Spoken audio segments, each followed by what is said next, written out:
High, আমি আবারও চলে এসেছি মিনি ব্লগ নিয়ে। রুটি করব। দেখো এখানে লেচিগুলো বেলে আমি এখন রুটিগুলো সেঁকে নেবো। আর জানো তো আমার না রুটি আগে গোল হতো না, কিন্তু এখন কিন্তু বেশ সুন্দর রুটি গোল হয়। আর দেখো বেশ ফুলকো ফুলকোও কিন্তু হয়েছে।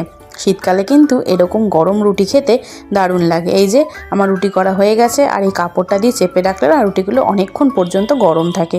তারপর এখন চলে এসেছি একটু ব্যালকনিতে গাছে জল দেওয়ার। যেহেতু শীতকাল, গাছের পাতাগুলোও কিন্তু ঝরে যাচ্ছে। আর শীতকাল বলে জানো তো এখন ঘন ঘন জল দিতে হয় না, দুদিন ছাড়া ছাড়া জল দিলেই কিন্তু মাটিটা ভেজা থাকে। এখন চলে এসেছি গপুর কাছে। গপু ঘুমোবে, রাতের খাওয়া গপুর হয়ে গেছে। আর যেহেতু ঠান্ডা পড়ে গেছে তাই বেশি দেরি না করে গপুকে শুয়ে দেব। আর এখানে দেখো গপু শুয়ে পড়েছে, মাথার কাছে বাসি দিয়ে দিয়েছি।